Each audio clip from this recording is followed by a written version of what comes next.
Bloomberg Audio Studios. Podcasts, radio, news.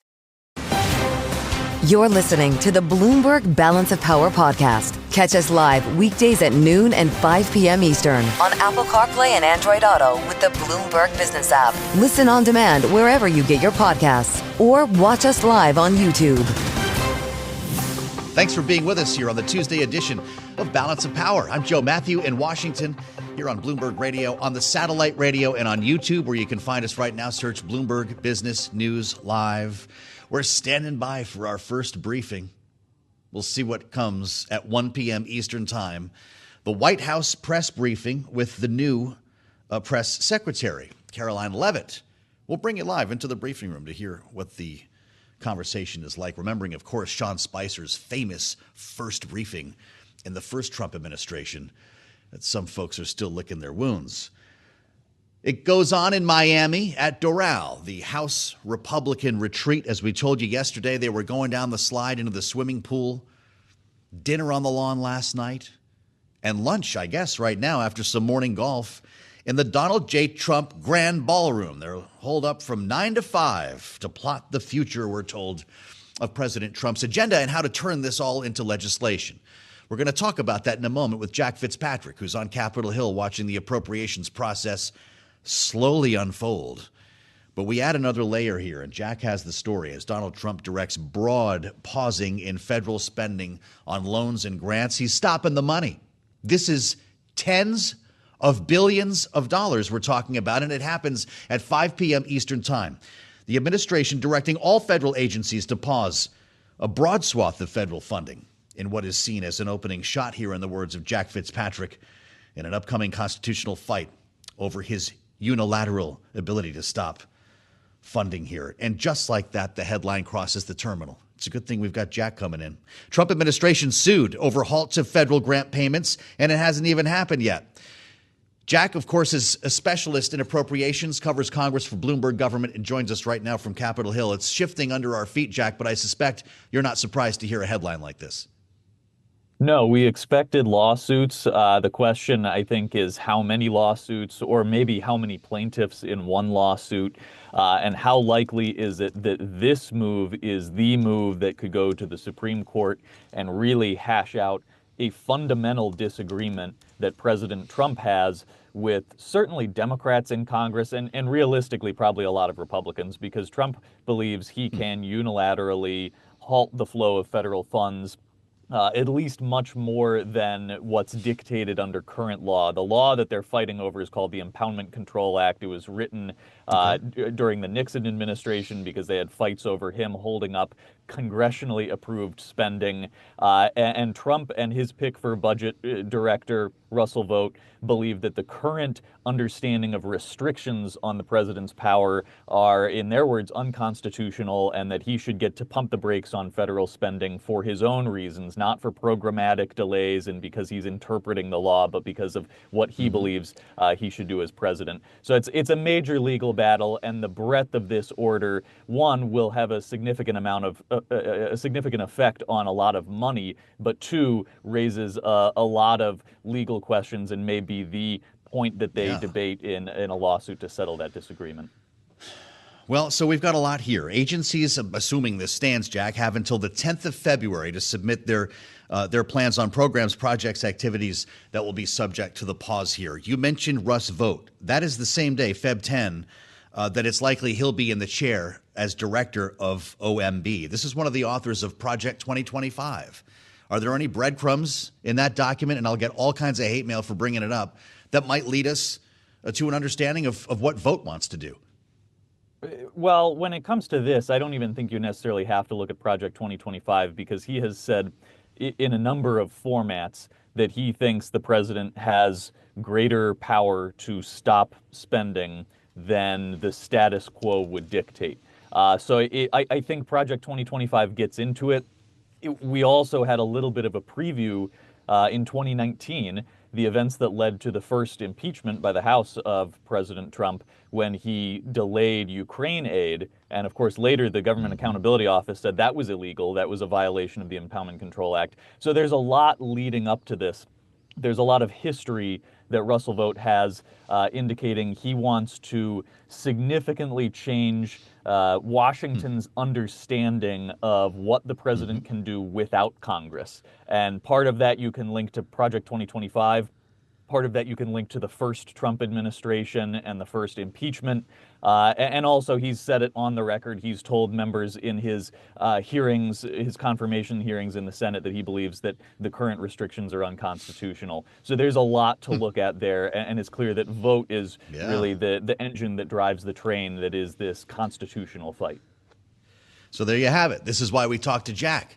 Now, Chuck Schumer calls this memo blatantly disobeying the law. And I want to just get to the chewy center here, if we can, Jack, what it is the administration is actually trying to weed out. It's not just stopping spending. It's to align with what they're calling presidential priorities on immigration, on DEI. We already saw DEI offices closed. What is it actually that will create the criteria for whether these programs live or die? Well, this memo ordering the halt in funding is very, very broad. I think it's fair to say it's vague. It says that agencies need to pause funding and review if it comports or conflicts with all the other executive orders that have come out on issues like ending DEI practices. It does not spell out, here's the kind of spending you should pause. When it says the kind of funding you should not pause, it just mentions a couple things.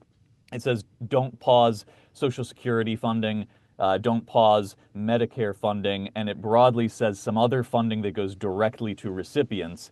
But this could block funding that would not appear to be in conflict with other executive orders, but it isn't exempt from this. So there's a concern that money for hospitals, money for heating, for low-income people, for firefighter grants, et cetera, could be caught up in this because it's very, very broadly worded.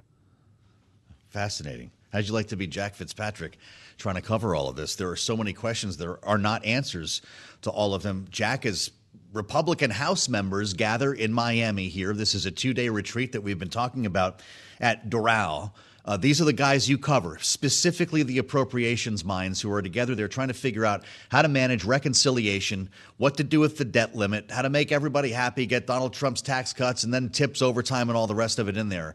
What are you hearing? What are they talking about on the patio at Doral that they haven't been able to figure out already? We've been waiting for weeks and weeks for direction on this.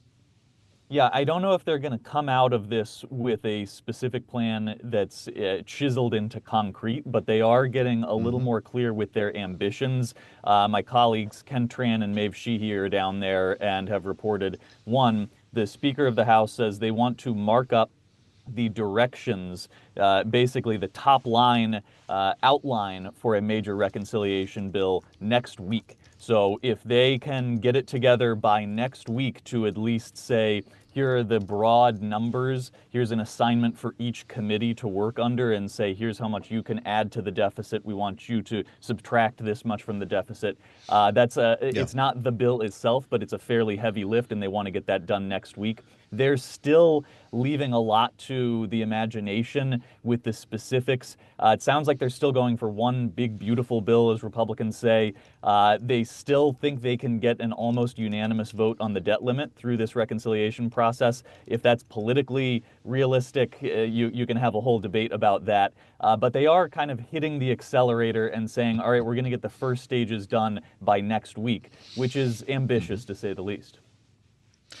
Boy, I should say so, and we're going to be reading about it with the help of Jack Fitzpatrick, reporting for Bloomberg Government. He's live on Capitol Hill right now, just waiting for the members to return. Jack, great to see you, and thank you so much. Find his story, by the way, on the pausing, if we can use that word, in federal funding and grants on the terminal and online. Great work from Jack Fitzpatrick. As we turn our attention abroad, coming up next, the administration's approach to trade.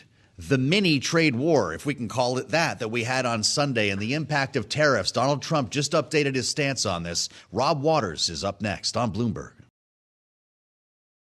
You're listening to the Bloomberg Balance of Power podcast. Catch us live weekdays at noon and 5 p.m. Eastern on Apple CarPlay and Android Auto with the Bloomberg Business app. You can also listen live on Amazon Alexa from our flagship New York station. Just say, Alexa, play Bloomberg 1130. Great to have you with us on the Tuesday edition of Balance of Power. Yes, I'm Joe Mathieu in Washington, where the headlines are flying, not just here, but Doral. And we're connecting the dots between the two as Republican House members gather with Donald Trump in Florida. Donald Trump, of course, making news on everything from tariffs to spending here in Washington as we try to get our arms around this. We just talked about it with Jack Fitzpatrick, our appropriations expert on Capitol Hill. Trump directing a broad pause in federal spending on loans and grants. We're talking about potentially here tens of billions of dollars, maybe hundreds of billions of dollars. There are so many questions about what happens after 5 o'clock tonight. These agencies will have till the 10th of February to put forth plans to see if spending comports with some of the executive actions that we've seen on everything from DEI to immigration and so forth just in the last week and change. By the way, it's only been a week and a day if you're still playing along on your home game. So the fire hose is still spewing, and we wanted to spend time not only on this, but as I mentioned, the news on tariffs last evening, getting buried a bit by the rest of this story today, with a true expert here, someone who brings insights to this program you won't hear anywhere else, from the Madison Group. He's the founder. Robb Waters, welcome back to Bloomberg. It's great to see you. Joe, thank you for having me. Always. Your phone's been ringing on this. Who's upset about it? Who's worried? And who could stand to benefit? Well, when it comes to tariffs, and we're looking at American exceptionalism, I think a lot of the corporations will benefit. China in itself has violated the Monroe Doctrine, and we are just seeing it step by step, both in the Panama Canal. We're seeing it in Latin and South America. We're seeing it, with AI. We are seeing where they are head-to-head competing with us. And how do we control that other than, export control and tariffs? Sure, right. I want to dig into what Donald Trump is saying because Sure. we're kind of moving into a slightly incremental fashion here. Nothing's really been implemented yet on terms of tariffs. But this review that I mentioned is important. Will it actually change government spending? There are a lot of stakeholders here who could be impacted in so many different industries, you can't quantify it in one conversation. I mean, the United States is the largest giver of humanitarian aid. It's less than 1% of our budget. Is there waste, fraud, and abuse in it? Absolutely. Can we tighten things? Absolutely. Is a review appropriate? Yes, it is. 90 days, maybe a little long, maybe a little short, but money, once it's spent, once it's programmed, it's hard to unprogram it. Right. So explain that to us, because you spent enough time on Capitol Hill and in Washington to get how this works. If money is authorized and appropriated, what if the president just decides not to spend it? He runs up against the will of Congress, and, having worked for two appropriators, I'm well familiar with this. Look, you could zero it out in a budget of the next year, but once it's gone, once it's from a different fiscal year, it's awfully hard. So lawsuits have already been filed. Someone's always making money, Rob. Always the lawyers. Yeah. Well, so does this hold up in court? I think a review is legal. Okay. So check back after the deadline. Yeah, check back after the deadline. Listen, you can always hold funding to make sure it's being spent appropriately or programmed appropriately. You can't zero it out. So I think what the president is doing is actually legal. Okay, sure. The time frame might be under question. Is the media getting over its skis by framing this as an attempt to expand the unilateral authority of the executive, or is that actually what's happening? I mean, what president doesn't try and expand the executive authority? I think the media is always getting over its skis. I mean, there's not a president in the world that doesn't want to power grab and say this, and there's not a Congress in the world that doesn't push back. This has been going since time and time again. If this, understood on your point, if this actually goes through, though, and Donald Trump is kind of picking which agency is going to get the funding or the grant money or whatever, that he finally got what every president ever wanted, the line item veto. True. Is that about right? Yeah, that's actually right. But let's see if that goes through. We have to go through reconciliation and everything else, Oh, I want to get into that with you now. Let's move to tariffs. Donald Trump has been keeping us guessing. We thought there'd be this massive across-the-board tariff implemented on day one as he had threatened. He's been kind of tiptoeing around this. I think he's been incredibly strategic. Well, you could certainly make that point on Sunday. I will make that point. He did update things last evening, though, Right. in speaking with reporters. Here's what Donald Trump said last night about tariffs. And remember, again, the word tariff. We're going to protect our people and our businesses, and we're going to protect our country with tariffs. Tariffs on steel, aluminum, and copper, and things that we need for our military. We have to bring production back to our country. The incentive is going to be there because they have no tariff whatsoever. And we're going to look at pharmaceuticals, drugs. We're going to look at chips, semiconductors, and we're going to look at steel. That's a lot of stuff. Now, he went on to say that he wants to enact across-the-board tariffs much bigger than the 2.5% that's been suggested.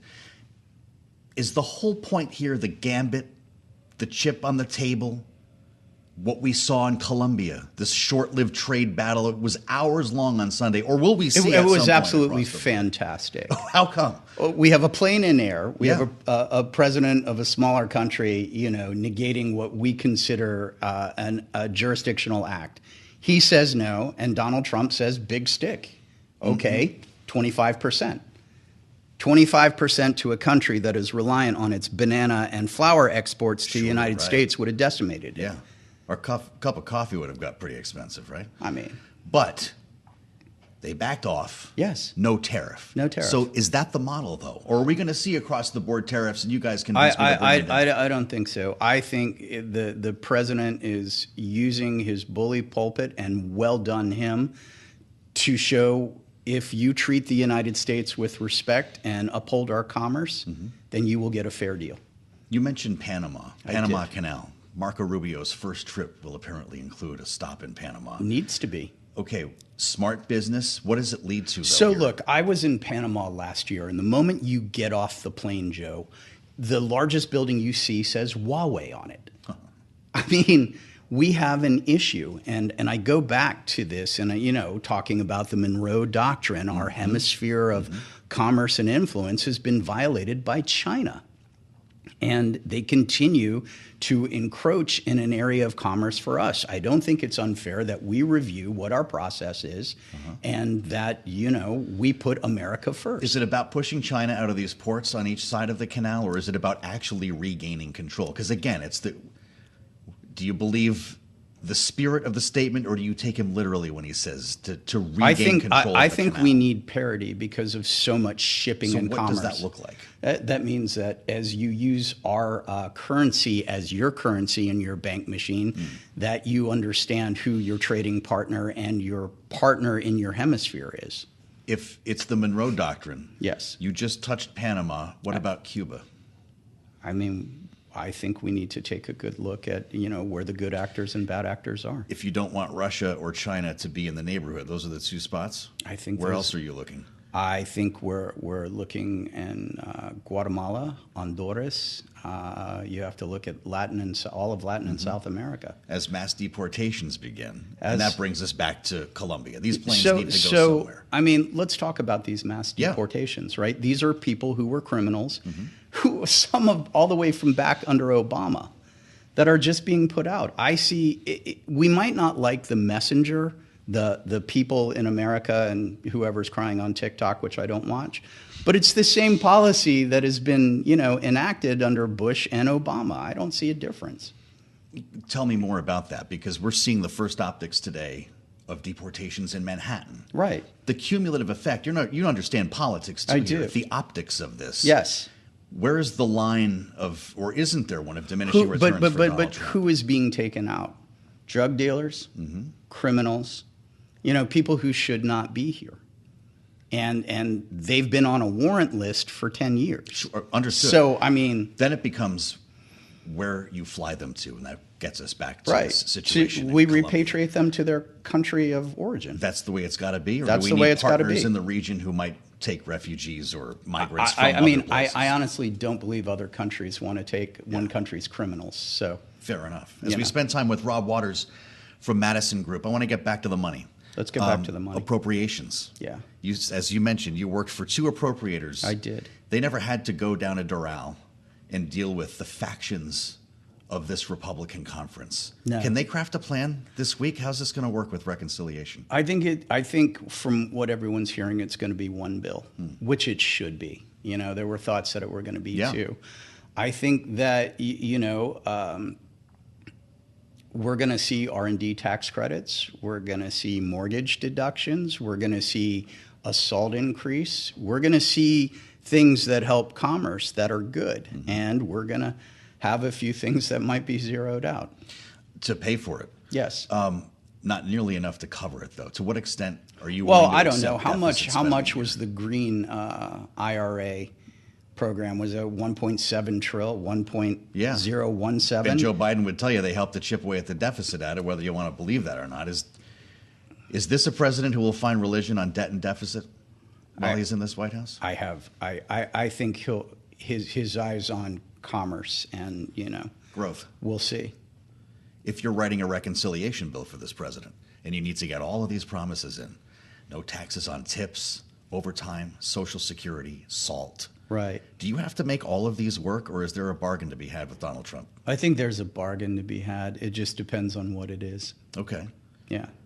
Well, you're the appropriations expert. Well, which of these can you leave on the floor and still say that you made good on your promises?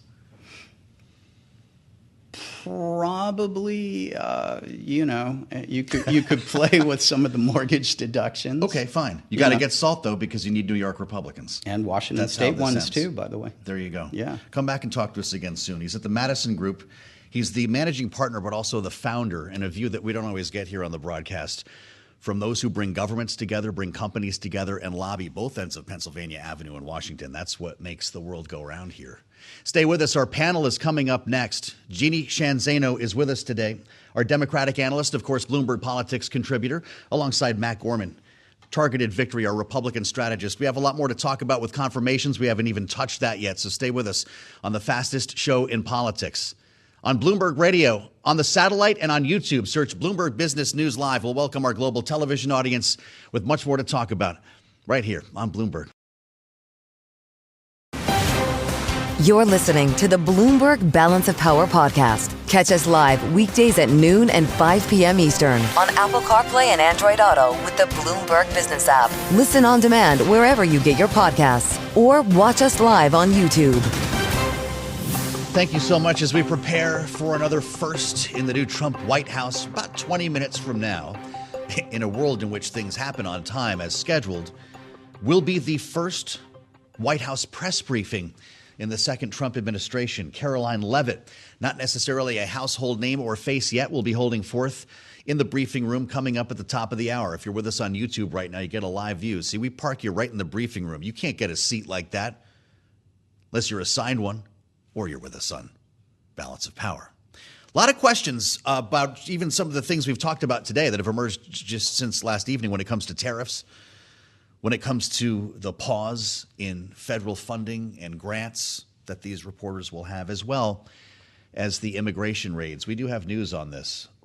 We've been kind of waiting for something of a larger scale based on following a couple of raids that we've seen, and we might be getting there as this now moves to New York. There is, in fact, a new Secretary of Homeland Security. Kristi Noem is going to be talking to the troops today and was tweeting earlier today, this morning, about new raids in New York City. Of course, overseeing the federal agency that runs the nation's immigration system. She posted a video on X, said she showed an enforcement operation underway in New York led to the arrest of an unauthorized immigrant with kidnapping, assault, and burglary charges. Again, you're seeing video of this if you're with us on YouTube, or you can find us right now by searching Bloomberg Business News Live. Same radio show with the visuals. Karoline Leavitt will be talking about this coming up, and our political panel gets into it right now.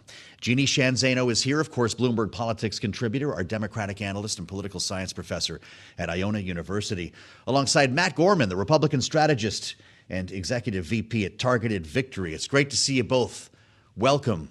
Matt, this is it. And we have a headline that says ICE made close to 1,200 arrests in one day. Now it's on to Manhattan.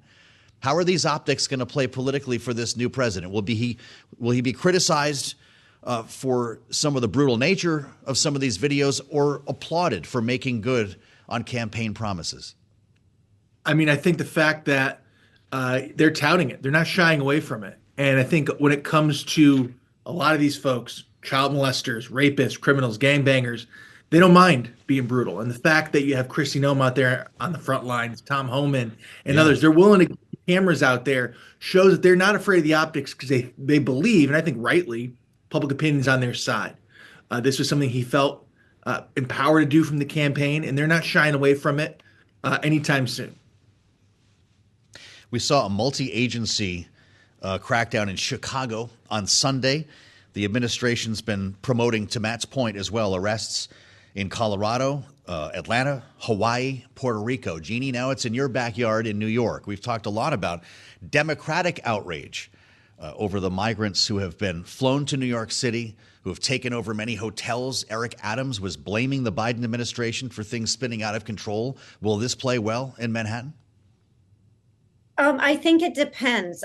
This is a precarious business, and nobody knows this better than Donald Trump. You know, I just went back, Joe, and looked at his comments on Meet the Press in early December.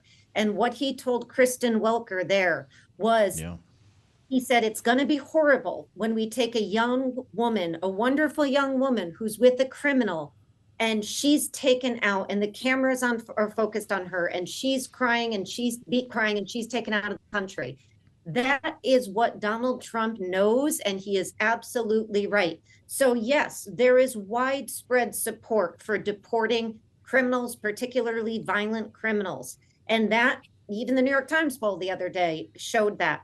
The problem is that when you see those pictures of the kind Donald Trump himself was talking about, and that is going to be problematic, because the reality is people support the ends, but the means can be something that they turn on. And that's why these raids that are happening, they are supported right now. New York City has been hit by a strain, as you mentioned, financially, as it pertains to people coming here undocumented, just like so many places in the country. But we also have friends and neighbors and family members, children, the elderly. And when they're caught up in this, that's when you start to see political problems. So they have to be very, very careful not to overread this mandate. We like data journalism, of course, here at Bloomberg. ICE is reporting, and we've heard some different numbers, by the way, from Tom Homan, who Jeanne just mentioned, as opposed to the agency itself. ICE reporting it's made 1,179 arrests, bringing the total since January 23rd to 3,552. Chicago, Baltimore, Buffalo, Atlanta, San Francisco. Now today, it's the Bronx. Matt, when you look at numbers like that and consider what Jeanne just said, is this something that the administration should be approaching with a sledgehammer or a scalpel? I mean, when it comes to criminals, people who should not be here and whose own countries are reluctant to take them back, go sledgehammer. I think you're seeing a lot, certainly the left and some of the mainstream media are frankly begging for the optics of crying children and mothers, because they know that it is far, far more lucrative on camera than you have these repatriation flights of murderers and folks who should not be in any country, frankly, should be behind bars. And look, again, this is a symptom here. This is in large part due to sanctuary cities where you could arrest these guys in jail where they should be already. But if, for example, Chicago is a great example, Illinois is a great example, they won't cooperate with federal law enforcement. So ICE and federal law enforcement are forced to go in there firsthand. But again, that's something the Trump administration is going to have to reckon with. The media especially are going to die, metaphorically, for those, crying separated families and those optics around that. You could also argue that those difficult optics, Matt, are a deterrent. Is that not part of the plan? I mean, look, I think the Homan always uses this example, right? Where if say, God forbid, someone is arrested for drunk driving or in the committing of a crime, right? That person gets taken away no matter where they are. They could be in a family of four in a sedan or, again, in an ICE raid. And so that sort of thing, the crime itself causes these sorts of scenarios, not the law enforcement agency that's enforcing the law. Whether you're coming into this illegally or it's a drunk driving arrest on the side of a highway, the same thing happens. There's no differentiation here. Jeanne, Matt mentions sanctuary cities. Jim Comer is calling, the chair of the House Oversight Committee, launching an investigation here into sanctuary cities and has sent out invitations to the mayors of Chicago, Boston, Denver, and New York. I don't know if anyone's going to show up for this, if they'll need to be subpoenaed. I wonder what your thought is. If you're Michelle Wu sitting up there in Boston, do you take that invitation to come down to make your case? I think you absolutely do. And I think you go there and you tell them the reality, the history of these cities, when these sanctuary cities were put into place, why, and the economic impact of the people who have come undocumented in the last several years. I would take advantage of that to have a real conversation about this challenge. And the reality is by some estimates, we are talking about 11 million people. A deportation of 1 million each year is going to cost $88 billion. And at some point, as Donald Trump sits down in Doral and J.D. Vance with the Republicans who want to slash this budget by trillions, how is this going to be paid for? Those are very real concerns. And they can say, oh, there's no cost that's too high. And that theoretically may sound right. But what we're seeing in the last few days is responding to an election, which he said he was going to do this and people want it, is an aggressive ramp up of interior enforcement that is going to, unfortunately, include people who have been living here peacefully. And when that happens, that's when the rubber is going to hit the road. This is very early in this. We need to see what happens as we go down the road and they get beyond those convicted felons and the violent criminals and how this plays out. And the impact economically and on our employers is dramatic. This is not an easy problem. That's why it's been a problem for decades. It requires a legislative solution. These EOs are a step, but they are only a small step, and very little can be accomplished unless Congress addresses it. He's going to try to do that, but we have to wait and see how they do that. Matt Gorman described some of the difficulty that ICE has had cooperating with authorities in these cities. Matt, you can't go into a courthouse in Massachusetts or in Boston and arrest someone for crimes like this. There's a church in Evanston, the suburb outside of Chicago, the Lake Street Church, opening its doors to anyone worried they may be a target for ICE deportation. Should these mayors be subpoenaed if they don't show up? I mean, you'd think, because all last year you had Eric Adams, Maura Healey, the governor of Massachusetts, were essentially crying, saying we don't have enough funds, state funds, to take care of these migrants coming over the border. We're at capacity. You saw, Eric Adams kind of saw religion on this a little bit after dealing with this for about a year. So when we talk about the cost of this stuff, the cost of housing so many of these people coming across the border, I mean, I saw this firsthand in Yuma, Arizona. We saw there the hospital systems, school systems, the city services were stretched to the gills already in 2023 when I was down there. So that's number one. And I think number two, you're exactly right. These mayors, depending on who's in office, they want more federal funding to take care of these migrants. But when somebody else comes into power and wants to take it off their hands, so to speak, suddenly they don't like that very much. So you can't have it both ways. That's number one. And again, number two, I think you're going to start seeing some of these mayors possibly come down to Washington and try to audition for Resist the Hero, right? If you're Mayor Wu of Boston, she's a young woman. She has a career in this. We'll see. I think if it's a good platform for her too, as well as obviously for Republicans who want to use these policies as a political weapon too. Yep. Watch Michelle Wu in Boston. Watch Brandon Johnson in Denver. Jeanne, they're going to try to make their own political benefit here. I don't know if they're practitioners on that level or not, but this is a potential opportunity for them. I think you would agree. It absolutely is. And more than just a political opportunity, it's an opportunity to address a very real crisis that is impacting their cities. And they would tell you that firsthand. This is something that we have seen. And this is where the governor of Texas and the governor of Florida, as they bust or flew these people up, they did reinforce in people in other parts of the country the challenges that they've been facing for some time. And so this is an important moment. These issues need to be addressed. but addressing them is expensive and difficult. And so that's where it is going to be a challenge. You have to arrest, you have to detain, you have to adjudicate, and you have to deport. Each step along the way costs money. Somebody has to pay for it, and that will be the American public. And at 11 million plus, that is a big number. And of course, the impact, again, on the flip side of the loss of people working in this country is dramatic.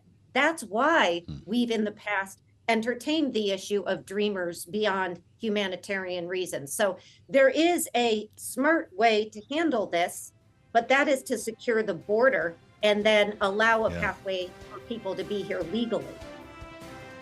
I like this panel. Jeanne, Zaino, and Matt Gorman. Did Jeanne say dreamers? Thanks for listening to the Balance of Power podcast. Make sure to subscribe if you haven't already at Apple, Spotify, or wherever you get your podcasts. And you can find us live every weekday from Washington, D.C. at noontime Eastern at Bloomberg.com.